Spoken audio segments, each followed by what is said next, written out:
The Florida Gators are a better team than what they were given credit for prior to the start of this season. Vegas has an over-under win total for Florida of 5.5, and after their week 1 loss to Utah 24-11, most people rolled off the Florida Gators and Billy Napier.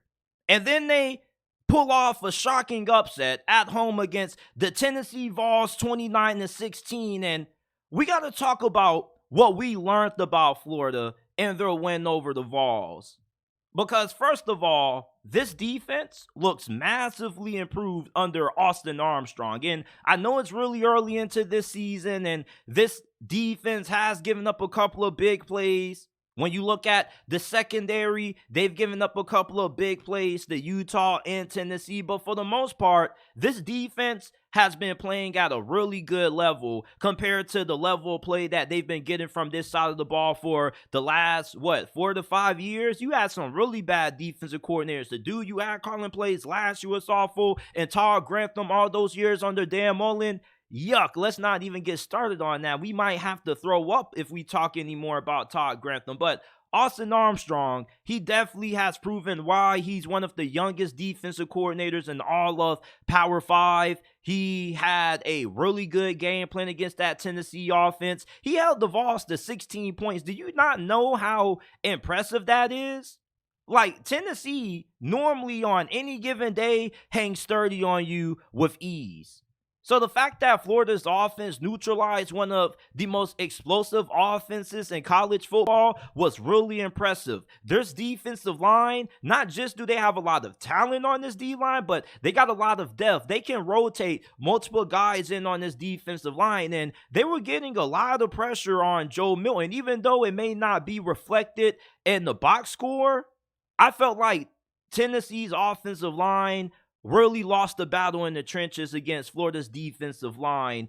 I think that this defensive line is going to be the reason why Florida defensively is going to be able to hang around with the majority of teams that they play this year. Their secondary isn't bad. It's just sometimes they are prone to giving up big plays here and there. But this defense, led by Austin Armstrong at defensive coordinator, looks really good.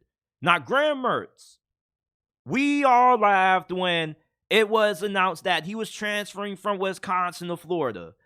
And his week 1 performance against Utah was less to be desired. It wasn't bad, but it wasn't anything to glow to write home about. Well, he had a really good outing against Tennessee. And no, he didn't have a Shedeur Sanders or Caleb Williams stat line. He only threw 24 passes, 1 touchdown, and had 166 yards through the air, but he had no turnovers. And you know what he did?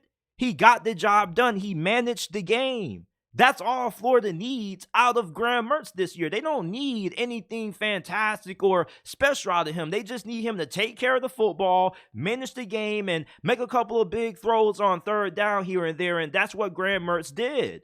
This rushing attack absolutely took over. Trevor Etienne, oh my God. You talk about somebody playing like they was possessed? Man, these defenders for Tennessee didn't want to tackle this fool anytime he got the football, it seemed like. 23 carries, 172 rushing yards. He was averaging 7.5 yards per carry. This fool was averaging a first down every 2 carries damn near. He was unstoppable. He was Florida's best player on both sides in this game, even though he doesn't play defense. If I was giving out a player of the game award for this game, I'm giving it to Trevor Etienne. And after this performance, you may say that he could be considered right now the best running back in the SEC.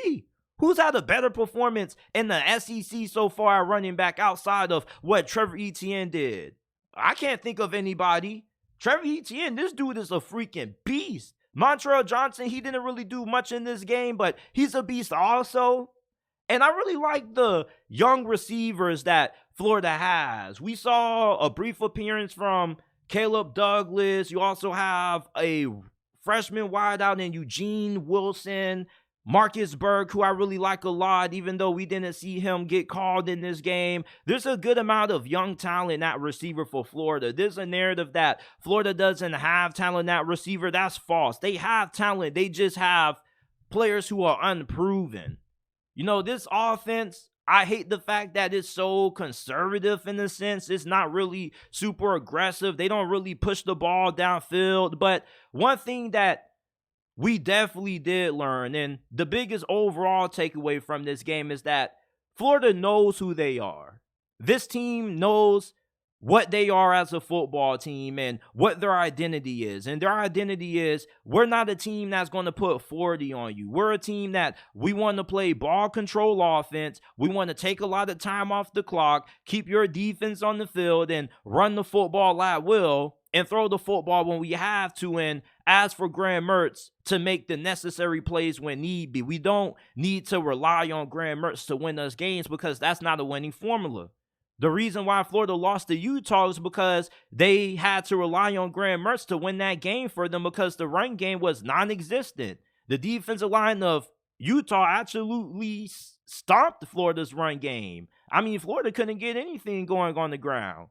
So for Florida, as long as they can continue to establish the run game and this defense can continue to play the way that it did against their win against the Tennessee Vols, this is possibly a team that could be the second best team in the SEC East this year. The SEC East, in terms of who's going to be the second place team behind Georgia, is wide open. It could be Kentucky. It could be Missouri. It could be Florida. Hell, even Tennessee could come back and surprise us. But Florida, I think with this win against Tennessee, it definitely has proven to any of the Billy Napier doubters out there that this team is at least going to be good enough to be bowl eligible. You know, I had a hard time seeing Florida winning less than 6 games. I'm a Miami Hurricanes fan, but even I thought that was a little bit outrageous.